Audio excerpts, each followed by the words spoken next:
What's happening, people? All right, let's see what we can find to talk about this evening. There's always something. I'm sure we'll find something to talk about. This is boxing. Something always happens.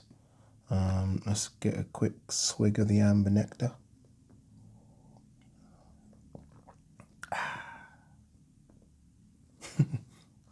All right, what's this story? Tyson Fury, Usyk facing big heavyweight with pop. He's like a lamb to the slaughter. Don't know, man. I don't know. Skills pay the bills. Usyk is an extremely skillful boxer. It's almost gone two ways, this. Some people have looked at that Derek Chisora performance and have said, yep, he's ready to fight the elite of the division. Like, I spoke to boxing writer Declan Taylor, who came on my show, and he was like, yeah, you know what? Put him in with Joshua. He actually said that he thinks Usyk will beat Joshua. So he's watched it and seen enough from Usyk to know that he's got enough skills to beat AJ. But some people have watched it and like, he's not ready. I don't know where I am. I personally would like to see another fight in between. And I've said, like, if you're fighting Chisora, let's go that way. And I've said Joshua. I've even said the Michael Hunter rematch at heavyweight. But I think, sorry, not Joshua, Joseph Parker, or the Michael Hunter rematch. But Joseph Parker, ideally, that would be a good one. Or a real big punch in heavyweight like Hrgovic, but I think Hrgovic's feet are a bit too slow. But Parker would be ideal. And then we'll see. I don't know. He won like 10 rounds out of 2 for me. Maybe 9 rounds to 3. So I'm not going to say it was super one-sided, right? I mean, Chisora never looked like he was on the verge of getting stopped, apart from maybe round 7. So it was a convincing performance. But everyone is still a bit not sure. I mean, again, I've said this before.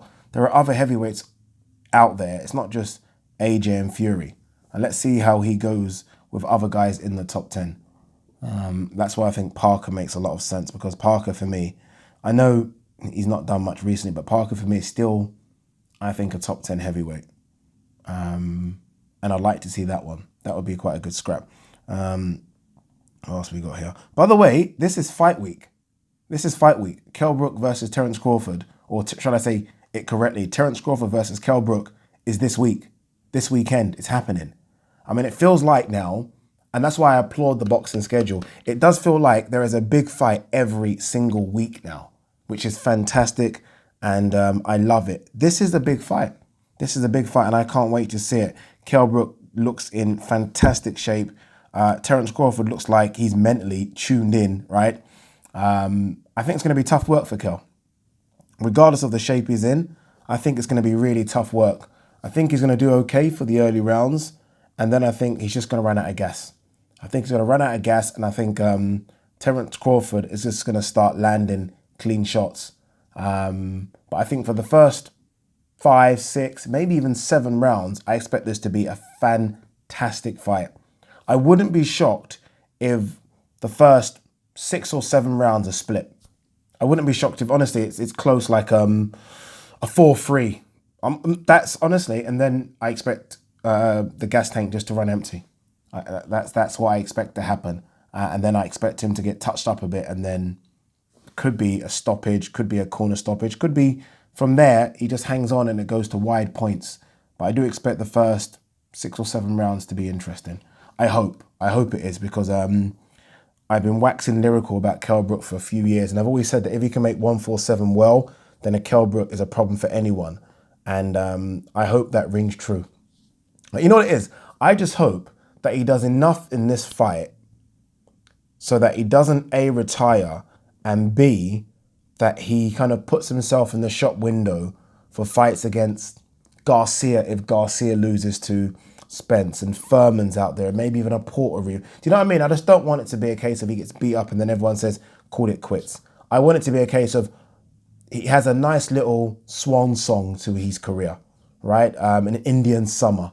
That's what I want for Kell Brook. I want him to get paid in 2 or 3 more fights, then call it quits. I want him to have had a CV at the end of his career that's like, okay, you know what, you didn't fight them then, but you closed out your career well by fighting a Garcia, by fighting a Porter rematch, by fighting a Furman. That's what I want from him. I don't want him to go to 154. I want him to, at the end of this fight, say, you know what, I made 147 well. I just got beat by the better man, but I'm here. And then live the life in between this Crawford fight and his next one, not balloon up again and try and kill himself. That's what I want. That's all I want. That's it. Amir Khan. Brook can stop Crawford's reign. I am going to be rooting for him. I don't know. I think that's just tongue-in-cheek. You know, mate, who knows, right? Who knows? I mean, there were rivals. It didn't ever get stupid where they were throwing like actually they did throw a few insults to each other actually. I don't know if I believe Khan with this one. I don't know. What's happening with Khan? Is Khan retired? Does anyone actually know? Is Khan officially retired? Or is he still waiting for the Pacquiao fight? What is going on? I do not know. But it's nice that Khan's getting behind him. I don't know if it's a genuine support, but I think we should all be doing this. And I'm not patriotic. Don't get me wrong. I actually am a big Crawford fan, as many of you know. But I do feel that we over here should get behind Brook on this one. I think he needs the support. He really does. I'm actually sad that Sky aren't covering it for a couple of reasons. Aside from the fact that I feel like them not covering it is them not backing him, even though Eddie said he's peace and we've all heard it. I just feel like I wish they were all going out there with him. Do you know what I mean? Like real support. So your big time promoters with you, you know, Adam Smith's over there, a couple of the commentators, so you know them, so it's comfortable. When you go out there, like he's going out there with no one, let's be honest, no one's flying out there because of COVID. So when you go out there with no one, that's difficult. That's difficult. You can't go out with no supporters, right? I mean, there's going to be no fans out there. So you're basically going out there with your corner man, his trainer, his dad, and maybe a handful of maybe about 10 people. Kell Brook will go to this fight with probably 10 people. That's man. That's tough. De La Hoya, Teofimo Lopez versus Ryan Garcia is the fight to make. I can't wait. Teofimo Lopez versus Ryan Garcia is not the fight to make. Like, that's not even the one we want. Like, that's like way down the pecking order. Because right now, it's Teofimo versus Devon, I'd say, just because Gervonta's not at 130. So it's Devon first, then it's Gervonta, and then maybe Ryan after. True. That's true. Let's see Ryan get past Luke Campbell. Talking of Devin Haney, I didn't even do a post-fight video on it because I wasn't very excited by the fight. Devin Haney versus Gamboa. I mean, yes, he won in the end, I would say comfortably, but it wasn't the performance to kind of set your heart racing, was it? It wasn't like, wasn't that, was it? After Javon, especially after what his rivals had done, after Teofimo went in there against the pound for pound number 1 or 2 and put up that good performance, after Gervonta stopped Leo Santa Cruz, that was his chance to send a message, and he couldn't against a 40-year-old Gamboa. And I think the thing that makes it worse is that he was chirping after Teofimo's fight against Loma, saying, oh yeah, Loma looked old and small and all, and he fought a 40-year-old Gamboa and couldn't do much. What would... it's weird. You watch Gamboa's performances, and look, Gamboa's way past it, by the way, but you watch Gamboa's performances against Gervonta and Teofimo, and Gamboa's 40, by the way, people. What would a 30-year-old Gamboa do against those guys? So yeah, they can have Gamboa's name on his CV. What would a 30-year-old Gamboa... I don't think people understand the hype around Gamboa before, way before. I wonder what he would have done to them at 30. Because at 40, they can't seem to put a dent in him, right? Still looks quite fast. Just obviously, just doesn't have nothing left in the tank. What would a 30-year-old Gamboa do against all these guys? These young, hungry, fresh cats that can't put him to sleep. All right, what else have we got here? Let's see if there's anything interesting. What's this? Roy Jones' hand speed, still incredible. Skills gives edge over Mike Tyson. I'm not that interested yet until that fight happens. I have lost a bit of interest. Yeah, I don't know why, but I have. Fury's brother, Wilder tarnishing his legacy with cheat allegations. I think I've said my piece on this one. Yeah, I've said my piece on it. I think Wilder's just. I mean, the stuff about Breland, you've gone too far. So you can accuse Tyson Fury, fine, but Breland, who's been with him since the get-go, that's yeah, you lose a bit of respect, I think, for that. And I think he's lost a bit of respect in the boxing world. Look, if these allegations come to be true, then fine, but he loses a bit of respect now because these allegations aren't true.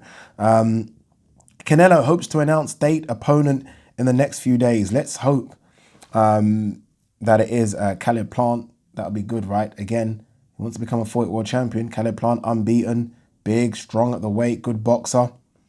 That'd be good. That Billy Joe Saunders fight ain't ever happening, by the way. He's never going to fight Billy Joe Saunders, and he's never going to fight Callum Smith. Those fights are dead now. Like, look, like even when he was with DAZN and the working relationship with Matchroom, those fights didn't happen. Now that that's severed, those ain't happening.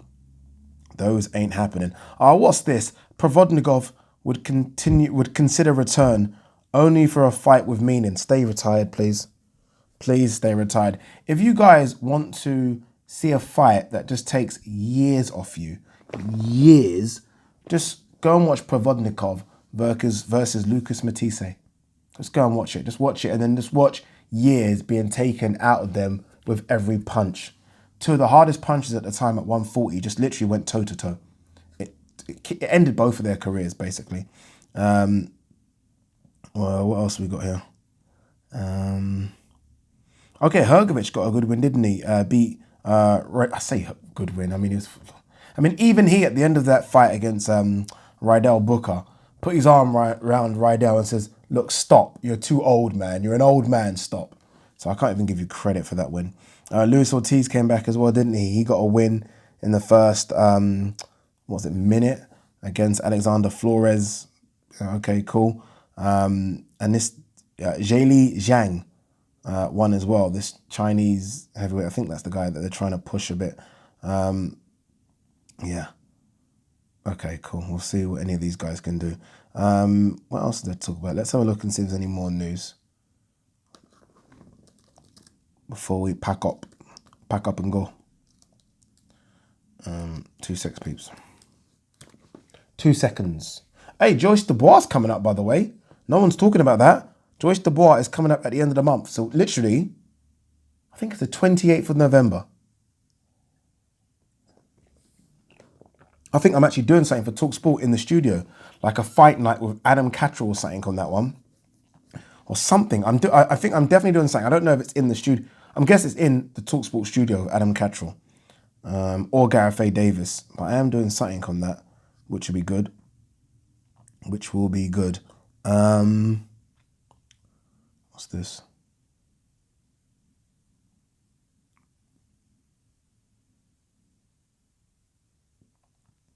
Kell Brook has just said on a Zoom conference call that there is a rematch clause in his contract to fight Terence Crawford. Look, you've got to do that. Look, you've got to have a rematch clause. It doesn't mean that Bob Arum's scared that Crawford will lose, but you'll be a city promoter not to put a rematch clause in there for your fighters. You've got to do that. 100% got to do that. Okay, there's a statement here from Mark Breland with regards to Deontay Wilder's allegations.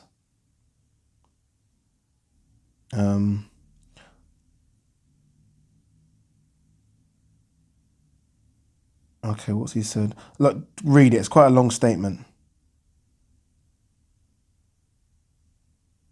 Okay.